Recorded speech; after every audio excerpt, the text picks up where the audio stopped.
Gulistan news के Delhi studio में आप सबको खुशामदीद। मैं आसिफ रशीद आपके साथ 5 के पंच प्रोग्राम में शाम के 5 बज चुके हैं। बड़ी खबरें लेकर आपकी खिदमत में हाजिर। आज जुमतुल विदा है और आज अप्रैल की 21 तारीख को बड़ी बातें या बड़ी खबरें क्या रहेंगी अगले 1 घंटे में आधे घंटे तक आप तक पहुंचाने की कोशिश हमारी इस प्रोग्राम के जरिए रहेगी। दारुल हुकूमत दिल्ली के अंदर या जम्मू कश्मीर के अंदर मुल्क के बाकी हिस्सों में जहां ईद के हवाले से तैयारियां चल रही हैं, इस पर डिटेल वाइज तबसरा करेंगे। आपके सामने बताएंगे कि कैसे तैयारियों के साथ साथ कुछ एक इलाकों में बड़े पैमाने पर सर्च ऑपरेशन और कौन सी वो नन्ही मुन्ही बच्ची है जिस बच्ची की बात प्रधानमंत्री ने सुनी है।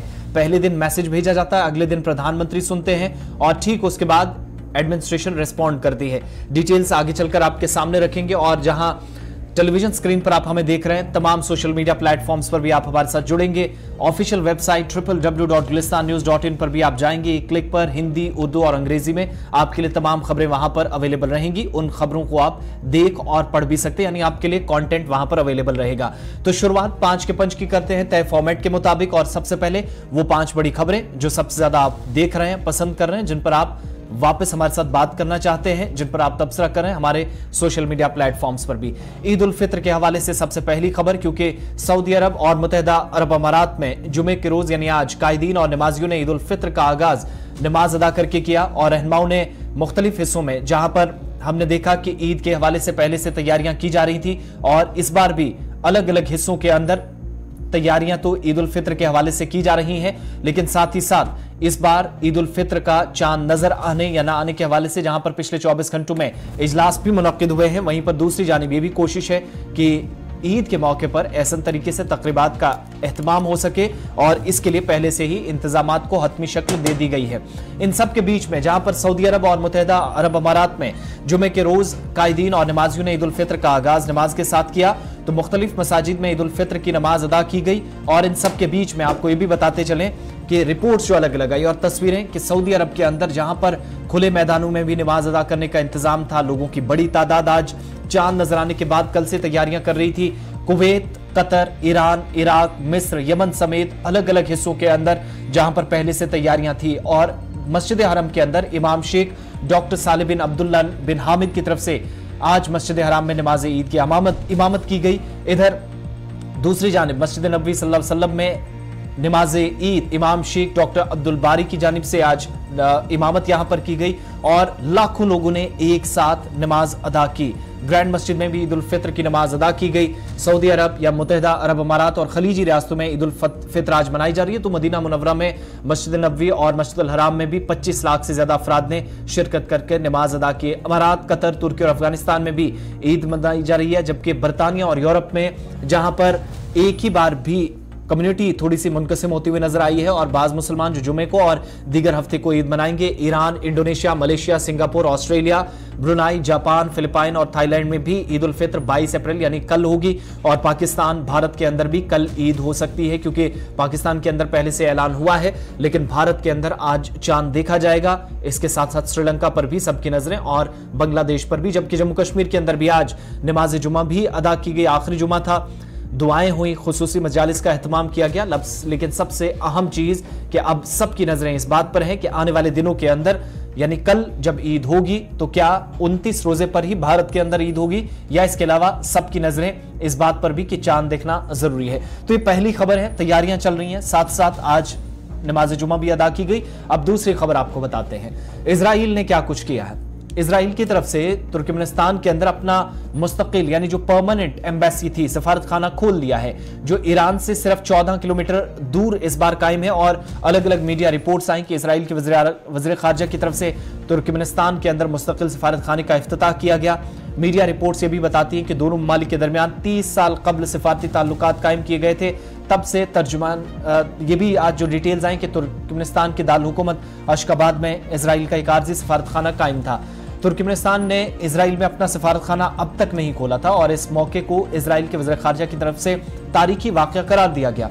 इजरायली वज़ीर ख़ारजा ये भी कहते हैं कि वस्ती एशिया की तवानाई की सुपर पावर के साथ इजराइल के ताल्लुकात स्ट्रेटेजिक अहमियत के हामिल हैं, लिहाजा इस बात को यकीनी बनाना जरूरी है कि ताल्लुकात मजीद बेहतर हों और दुनिया के अंदर अमन, रवाबित और स्ट्रेटेजिक एतबार से एक दूसरे के साथ टाइज को मजबूत और मुस्तहकम बनाने की जो कोशिश है उसको नया रंग दिया जा सके। तीसरी खबर की तरफ चलेंगे और बड़ी खबर बर्तानिया से, जहां पर ऋषि सुनक की सरकार में एक झटका लगा है और वो झटका है बर्तानिया के डिप्टी प्राइम मिनिस्टर कह लीजिए, डिप्टी प्रधानमंत्री कह लीजिए और नायक के तौर पर काम कर रहे थे डोमिनिक राब, जिन्होंने इस्तीफा दे दिया। बरतानी मीडिया रिपोर्ट्स बताती हैं कि डोमिनिक राब पर अमले से नामुनासिब सलूक के इल्जाम थे, जिसकी वजह से उन्हें शदीद तनकीद और दबाव का सामना था। यानी अपने स्टाफर्स के साथ, अपने मुलाजमीन के साथ वो अच्छा बर्ताव नहीं कर रहे थे।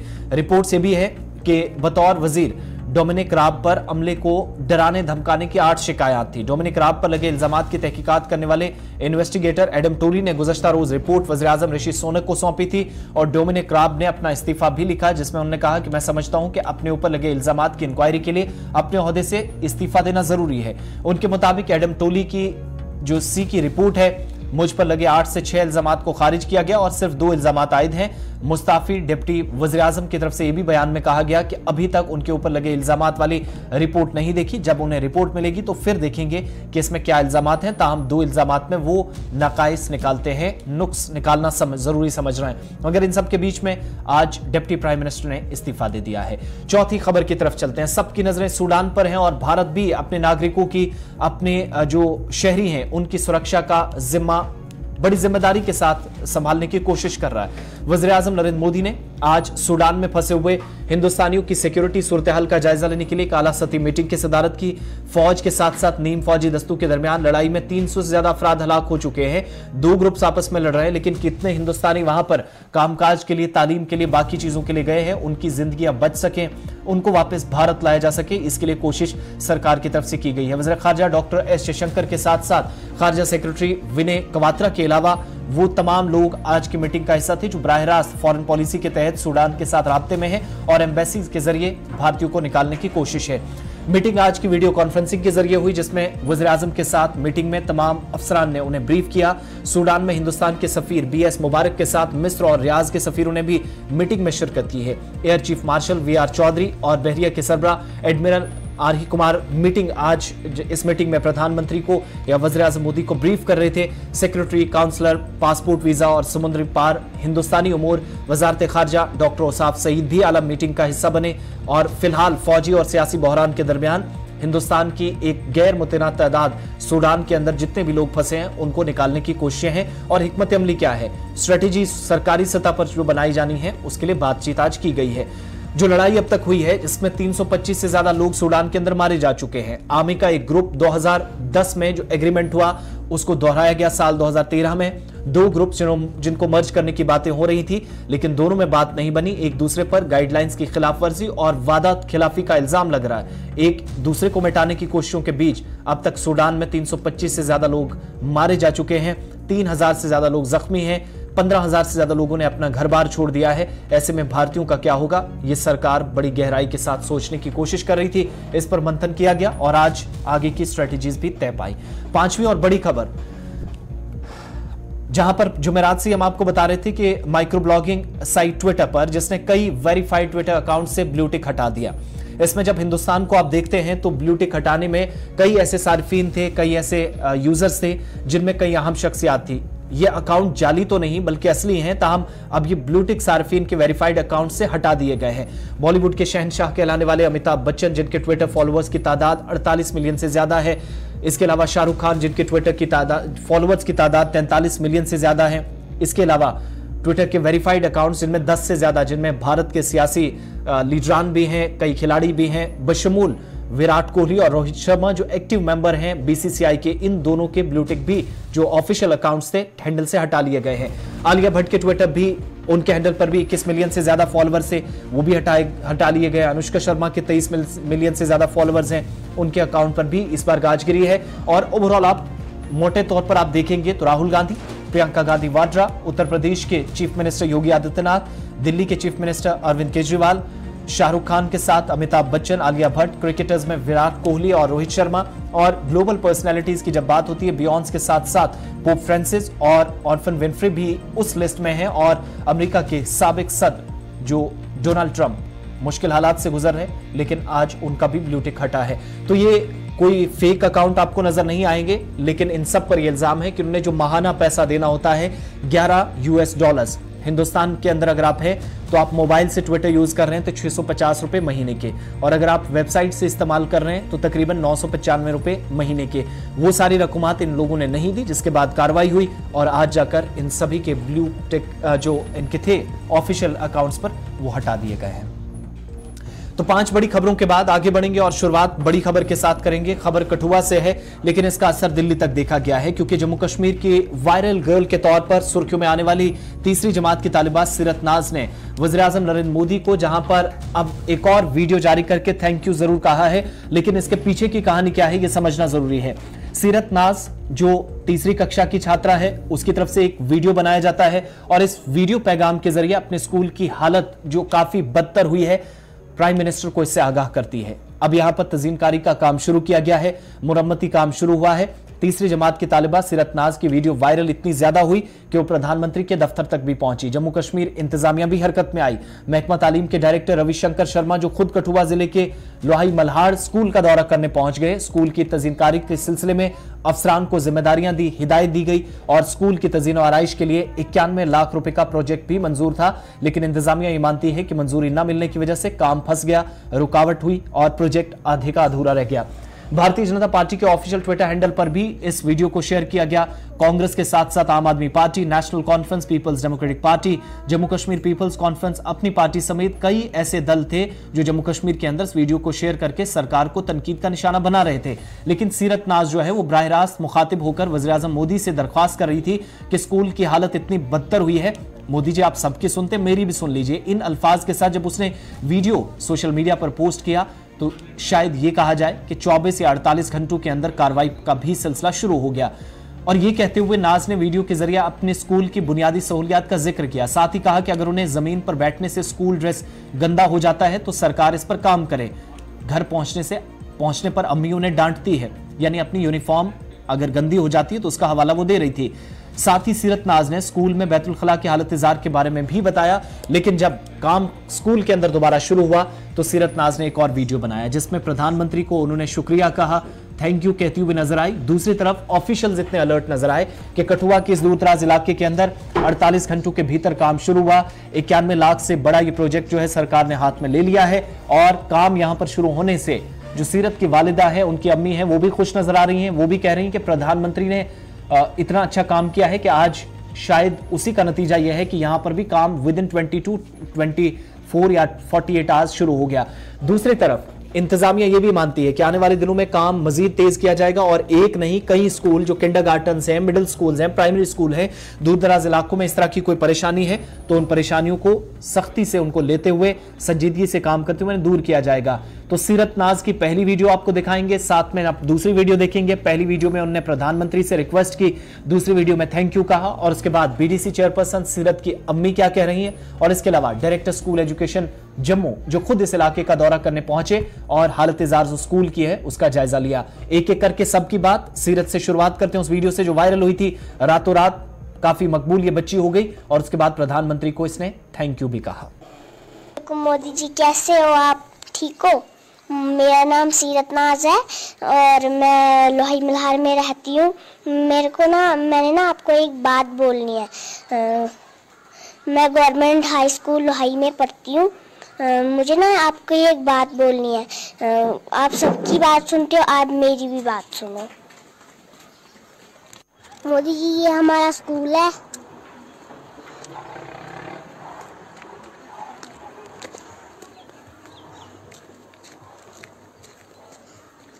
ये प्रिंसिपल का ऑफिस है और ये स्टाफ रूम है। देखो हमारा फर्श कितना गंदा हो चुका है, हमें यहाँ नीचे बिठाते हैं। प्लीज मोदी जी आप अच्छा सा स्कूल बनवा दो ना। देखो यहाँ पे कितनी गंदी फर्श है, हमें नीचे बिठाते हैं। फिर चलो मैं आपको बड़ी सी बिल्डिंग दिखाती हूँ अपने स्कूल की। ये देखो पिछले 5 सालों से देखो कितनी गंदी बिल्डिंग हम यहाँ है। यहाँ पे चलो मैं आपको अंदर से दिखाती हूँ।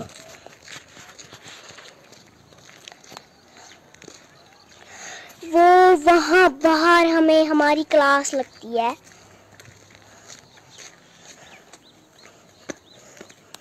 देखो कितना गंदा फर्श है हमारा। आप प्लीज़, आपसे मैं रिक्वेस्ट करती हूँ कि आप ना अच्छा सा आप स्कूल बना दो। देखो कितनी गंदी फर्श है, हमें नीचे बैठना पड़ता है और टाट पे बैठना पड़ता है। हमारी यूनिफॉर्म गंदी हो जाती है और हमारी यूनिफॉर्म गंदी हो जाती है, फिर हमें मम्मा मारती है। हमारे पास बेंच भी नहीं है। चलो मैं आपको ऊपर से दिखाती हूँ। प्लीज़ मोदी जी, आप अच्छा सा बनवा दो ना घर, ये स्कूल। अस्सलाम वालेकुम मोदी सर, कैसे हो आप? ठीक हो? मैं सीरत नाज हूँ और मैंने जो आपको वीडियो सेंड की थी ना, आपने हमारा स्कूल का काम शुरू करवा दिया और हमारा स्कूल भी नया बनवा रहे हो। और आपको मैं थैंक यू कहना चाहूँगी। Thank you Modi sir. आपको मैं फिर बड़ा वाला थैंक यू कहूँगी जब हमारे डेस्क भी आ जाएंगे, बेंचेस भी आ जाएंगे, मुझे टाट पे नहीं बैठना पड़ेगा और हमारी बिल्डिंग भी कंप्लीट हो जाएगी। फिर आपको मैं बड़ा थैंक यू कहूंगी। Bye Modi sir, love you. हमने देखा पीछे आपने एक वीडियो डाली थी। हाँ जी सर। तो किस लिए थी, क्या बात हुई? सर हमारा स्कूल भी बहुत टूट गया था। देखो हमारा फर्श भी बहुत टूट गया और सीढ़ियाँ भी बहुत गंदी है, इसलिए हमारा स्कूल टूट गया। इसलिए हमने मोदी जी से रिक्वेस्ट की थी, इसलिए हमारा स्कूल ताकि नया बन सके, ताकि हम अच्छे से पढ़ाई कर सके और हम IAS ऑफिसर बन सके। बहुत बच्चे आते हैं, लगभग 300 बच्चा यहाँ स्कूल में पढ़ता है और काफ़ी दूर से आते हैं सर। धार से आते हैं, डब्बी से आते हैं, थल से आते हैं, इधर नीचे इलाका है वहाँ से भी आते हैं, नाले पार से भी आते हैं सर, कारखाना से भी काफ़ी बच्चे हैं, छोटे छोटे बच्चे स्कूल सुबह सुबह आते हैं दूर से। तो मुश्किल तो होती है सर पहाड़ों में इतनी दूर दूर स्कूल आना। हम यही चाहते हैं कि अब मेरी बेटी जैसे बोलती मैंने IAS ऑफिसर बनना है, तो अब वो जब तक अच्छी पढ़ाई नहीं लेगी तब तक वो IAS ऑफिसर कैसे बनेगी। इसका बस एक ही मोटिव था कि बस वो पूरे देश की सुनते हैं, वो मेरी भी सुनेंगे, वो ज़रूर सुनेंगे। और इसी मोटिव को लेते हुए इन्होंने मतलब सारी चीज़ें मोदी जी के सामने लाके रख दी। ये बिल्डिंग जो है ये 2014 में सर काम शुरू हुआ था, तो इसका सबसे पहले ये अनकम्प्लीट अभी देखें, इसकी जो खस्ता हालत है सर, देखें कि क्या 2014 में काम लगा, अब 2023 है, कितना टाइम लगता है एक बिल्डिंग को तैयार करने के लिए। अब तो गवर्नमेंट के पास या जिन्होंने भी ये काम लिया कि बहाना नहीं है कि रोड नहीं है, हमारे प्रधानमंत्री ने रोड अब तो कहीं के कहीं पहुंचा दिया, अभी कोई भी ये बहाना नहीं है। लेकिन ये अनकम्प्लीट क्यों है, गलती किसकी है? एडमिनिस्ट्रेशन की है, ठेकेदार की है? इसको पूरा वेरिफिकेशन होनी चाहिए। जिसकी भी गलती होगी उसे सर सामने लाना चाहिए। इस बिल्डिंग के अलावा जिसकी बात बच्ची ने की थी, इसके अलावा भी यहाँ लगभग 1 करोड़ के जो प्रोजेक्ट है स्कूल में ऑलरेडी सेंक्शनड है। तो वो काम थोड़े से रुके हुए थे पानी की भरने की वजह से या किसी वजह से, तो वो हमने शुरू करवा दिए हैं। उसमें आर्ट्स एंड क्राफ्ट्स का रूम है, वोकेशनल रूम है, हमारे ICT लैब ऑलरेडी यहाँ चल रही है। तो जो यहाँ पे ये काम था, ये जो कॉन्ट्रैक्टर था उसकी वजह से रुक गया था। अब इसको दोबारा से सरकार ने इसको फिर से शुरू कराने का निर्णय किया है। हालांकि जो कमी पेशियाँ पीछे रही हैं उसको पीछे छोड़ते हुए जो आगे का काम है वो करेंगे, तो चलेंगे। तो मुझे लगता है कि अगले 3-4 सालों में हम सारे स्कूलों में किंडरगार्टन देने में सक्षम हो जाएंगे। लेकिन इसके साथ साथ मैं ये भी बता दूं कि किंडरगार्टन जो क्लासेस हैं प्री प्राइमरी की, वो हमने हर जगह चला दी हैं। बट जो किंडरगार्टन जिस तरह से हम बना के बच्चों को उधर खेल कूद का सामान देते हैं, प्ले में बाकी मटेरियल टॉयज़ वगैरह रखते हैं, वो लगभग 200-250 हमारे हर साल हर डिस्ट्रिक्ट में बन रहे हैं। तो जो स्टाफ की जैसे यहाँ ये काफ़ी पिछड़ा हुआ इलाका है, यहाँ पे भी हमारा लगभग 8-9 का स्टाफ है। अगर मैं अभी बात कर रहा था अपने CEO साहब के साथ, मछेड़ी है, यहाँ दूसरा हमारा बदनोता वगैरह है, वहाँ पे लेक्चरर्स की कुछ कमी हो सकती है हायर सेकेंडरी में। लेक्चरर्स के लिए हमने कम्प्लेक्स सिस्टम बनाए हैं, यानी कि जो प्रिंसिपल है, कम्प्लेक्स हेड है, उसको हमने ये इख्तियार दिया, उसको ये डेलीगेशन की है कि वो आसपास के स्कूलों से वहाँ पे टीचर्स पढ़ाने के लिए बुला सकता है। और पिछले साल भी हमने काफ़ी रेशनलाइजेशन में जो है इसको पूरा किया था, और इस साल भी हम पूरी कोशिश करेंगे कि जहाँ तक भी हो सके हम रेशनलाइजेशन में जहाँ जहाँ टीचर्स की कमी है उसको पूरा करेंगे जी। आपको बात बताऊँ, अगर आप ओवरऑल इंफ्रास्ट्रक्चर की बात करते हैं तो 3 तरह की फंडिंग्स हमें आती हैं। एक तो यूटी कैपेक्स में, एक डिस्ट्रिक्ट कैपेक्स में और समग्रा का अलग से। चलिए, सीरत ने रिक्वेस्ट की प्रधानमंत्री से, बात सुनी गई, प्रशासन अलर्ट में हो गया है और जब काम शुरू हुआ है तो डायरेक्टर स्कूल एजुकेशन जम्मू खुद काम का जायजा लेने पहुंचे, लेकिन साथ साथ जब काम शुरू हुआ तो सीरत ने एक और वीडियो बनाकर प्रधानमंत्री को थैंक यू भी कहा। आगे बढ़ते हैं, बात पुंछ की करते हैं। कल से वो इलाका सुर्खियों में है क्योंकि लाइन ऑफ कंट्रोल के करीबी इलाके के अंदर यहां पर आतंकी हमला हुआ। 6 से 7 आतंकियों के छिपे होने की आशंका जताई जा रही है राजौरी पुंछ सेक्टर में, जो इस इलाके के अंदर इस तरह की कार्रवाइयां अंजाम दे रहे हैं। पुंछ जहां पर जांच एजेंसी पहुंच गई है, एनआईए की टीम पहुंची है, नेशनल इन्वेस्टिगेशन टीम जो कि जांच में जुटी है और ड्रोन और हेलीकॉप्टर से पूरा इलाका खंगाला जा रहा, चप्पे चप्पे पर नजर है, तैनाती एक तरफ सेना के जवानों की, पुलिस के जवान है, 7 कमांडोज भी उस जंगल के इलाके के अंदर उतारे गए हैं जहां पर ऑलरेडी काम चल रहा था। ट्रैफिक डाइवर्ट किया गया है, जड़ा वाली गली से सुरनकोट वाली जो गाड़ियां आ रही हैं वो भी मेंढर की तरफ, दूसरे इलाके पर भी सबकी नजरें, और कुछ लोगों को हिरासत में भी लिया गया है। सूत्रों से इस वक्त जानकारी जो राजौरी से मिल रही है। पुंछ और राजौरी सेक्टर में जंगलों में दूर दूर तक सुरक्षा बलों की तरफ से व्यापक तलाशी अभियान जो है वो कल से चलाया जा रहा है और सूत्रों के अनुसार यहां 6 से 7 आतंकी छिपे होने की आशंका है। जगह जगह नाके लगाकर बड़े पैमाने पर तलाशी ऑपरेशन कल से चलाया जा रहा है राजौरी पुंछ के अंदर, जहां पर पहले से सिक्योरिटी अलर्ट पर थी। लेकिन और क्या जानकारी है, क्योंकि एनआईए भी आज एक टीम लेकर जो है वो पुंछ पहुंच गई है, डिटेल्स और भी कलेक्ट करने की कोशिश है और बहुत जल्द हो सकता है कि कुछ बड़ा खुलासा इस टेरर अटैक जो कल फौज की तरफ से कंफर्मेशन की गई अटैक को लेकर, उसमें कुछ और बड़ा खुलासा हो। सीधा जमशीद के पास चलते हैं। जमशीद, क्या ताजा अपडेट है? ऑपरेशन तो चल ही रहा है, लेकिन यह भी खबर है कि एनआईए की टीम भी पहुंची है और कुछ ऐसे सबूत हाथ लगे हैं सिक्योरिटी फोर्सेस के, जिससे पता चल रहा है कि 6 से 7 लोग ऑपरेट कर रहे हैं, जिसमें कुछ गैर मुल्की मिलिटेंट्स भी शायद इस जंगली इलाके के अंदर मौजूद हो सकते हैं।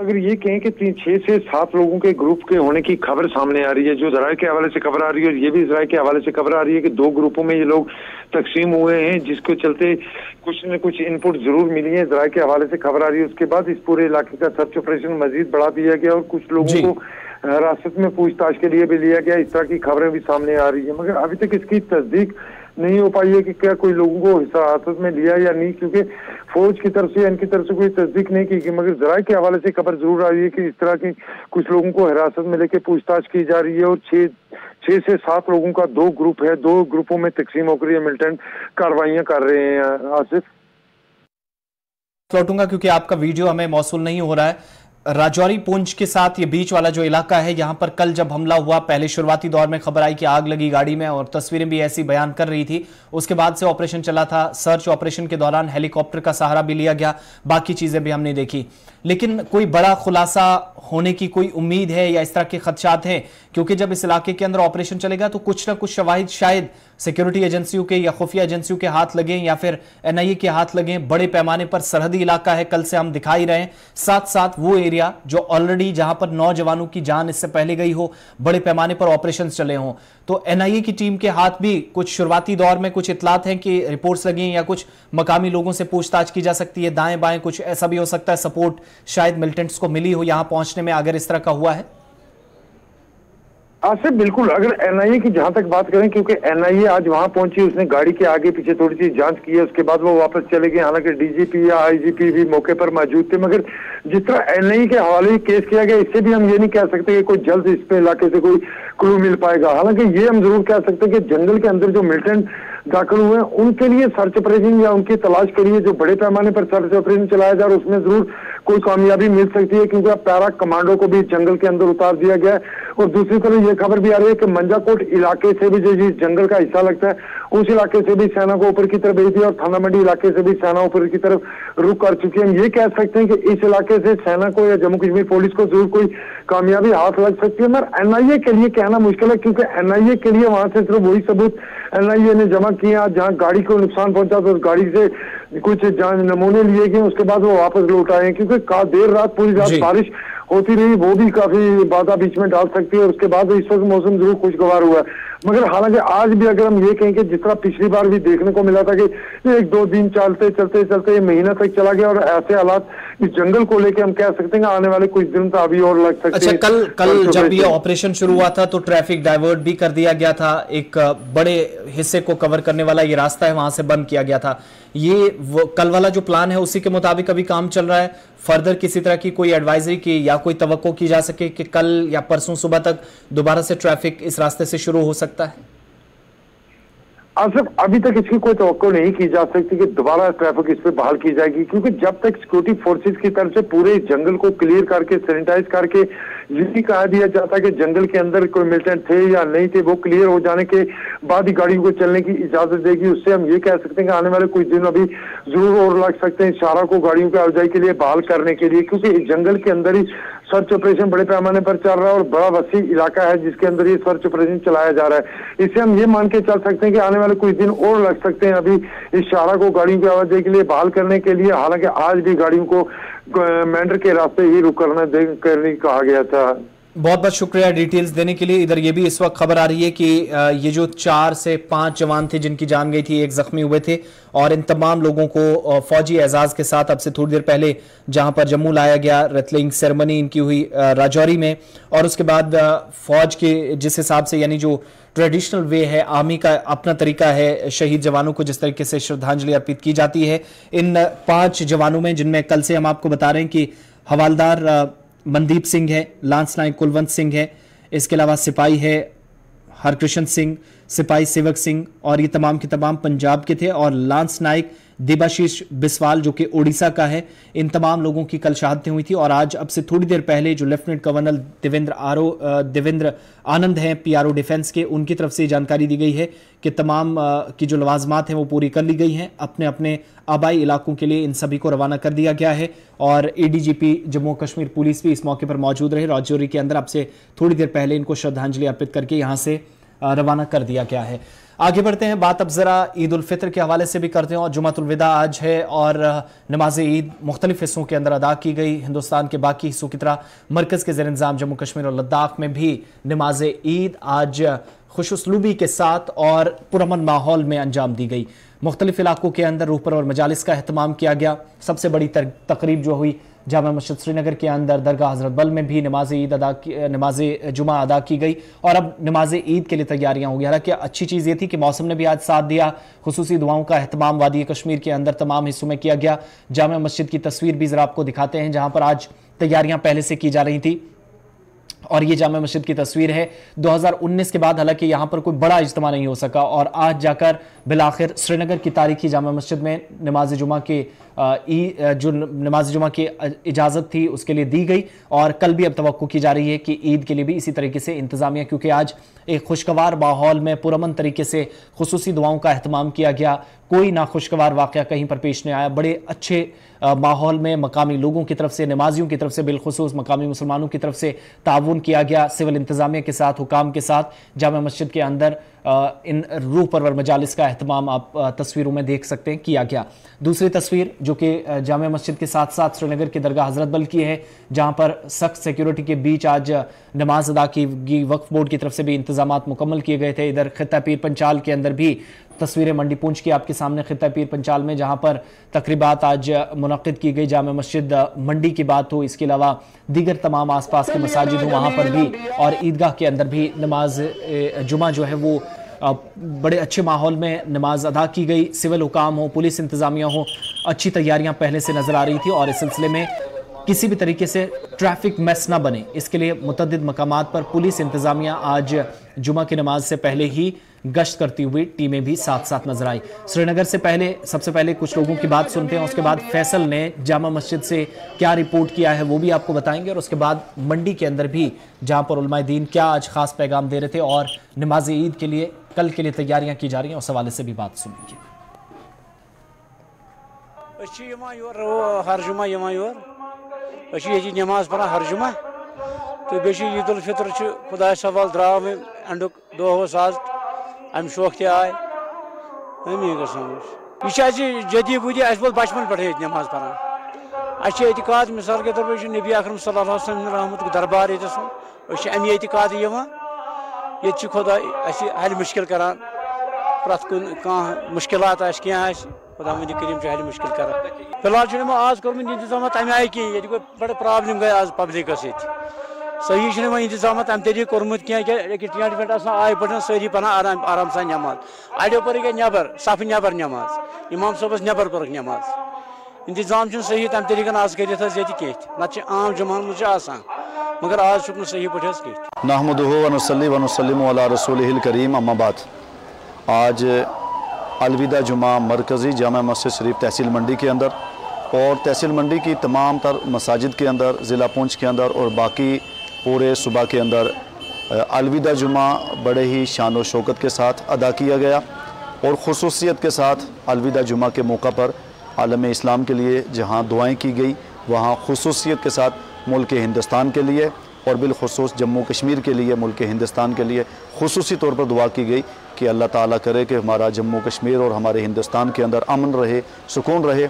और ख़ास तौर पे आखिर में हम अपनी तरफ से और अपनी जमात की तरफ से तमाम अहबाब को आज के इस अज़ीम शान दिन की मुबारकबाद भी पेश करते हैं और सब के लिए दुआ भी करते हैं कि ये दिन सब के लिए मुबारक हो। की तरफ से मुकम्मल तौर पर इंतज़ाम रहा, बिजली का, पानी का और बाकी जितने सिलसिले रहे इंतज़ामिया ने भी मुकम्मल तौर पर। आज तबारिकी जामिया मस्जिद में नमाज जुम्मतुल विदा अदा की गई। आपको बता दें कि इससे पहले जो जुमा आया था उस दिन यहाँ पे नमाज की अदायगी की इजाज़त नहीं दी गई थी, लेकिन आज की बात करें आज यहाँ पे काफ़ी ज़्यादा लोगों की भीड़ भाड़ है और काफ़ी ज़्यादा लोग यहाँ पे नमाज अदा करने के लिए आए हैं। शब कद्र के दिन भी यहाँ पे अलाउ किया गया था, उस दिन भी लोग काफ़ी ज़्यादा खुश थे। और आज की बात करें आज जो कि माह मुबारक का आखिरी दिन है, आज भी यहाँ पे लोगों की कसीर तादाद मौजूद है, मस्तूरात यहाँ पे मौजूद है और काफ़ी ज़्यादा खुशी उनके चेहरों पे देखने को मिली है। इससे पहले जो जुम्मतुल विदा आया था उस दिन अलाउ नहीं किया गया था, लोग मायूसियाँ वापस मुड़े थे, वापस अपने घरों की तरफ लौटे थे। लेकिन आज लोगों में काफ़ी ज़्यादा खुशी है, लोग काफ़ी ज़्यादा मशरत के हामिल है, उनके वो खुशी है और उनका वो खुशी का इजहार कर रहे हैं कि आज हमने नमाज की अदायगी यहाँ जामिया मस्जिद में की। आपको बता दें कि ये तवारीखी जामिया मस्जिद से इसके साथ लोगों के जज्बात जुड़े हैं, एहसास जुड़े हैं और काफ़ी ज़्यादा सुकून लोगों को मिलता है यहाँ पे नमाज अदा करने के बाद। कैमरामैन समीर वानी के साथ मैं फैसल रियाज, श्रीनगर कश्मीर। जुम्मतुल विदा नमाज आज अदा की गई और मौसम ने भी अच्छा साथ लिया। मुख्तलिफ इलाकों के अंदर रूह और मजालिस का अहतमाम हुआ। वादी कश्मीर से जम्मू तक अब ईद के लिए तैयारियां चल रही हैं, तो जैसे जैसे हम आगे बढ़ेंगे साथ साथ डिटेल्स अपडेट्स आप तक पहुंचती रहेंगी। वक्ती तौर पर फिलहाल 5 के पंच में मेरे साथ इतना ही। वक्त छोटे से ब्रेक का है, ब्रेक के उस पार ईद और जुम्मतुल विदा के बाद जो ईद के लिए तैयारियां हैं या कैसे ये दिन गुजरेगा, ईद के लिए तैयारियां क्या हैं, शुमाली कश्मीर से ग्राउंड रिपोर्ट आपको दिखाते हैं।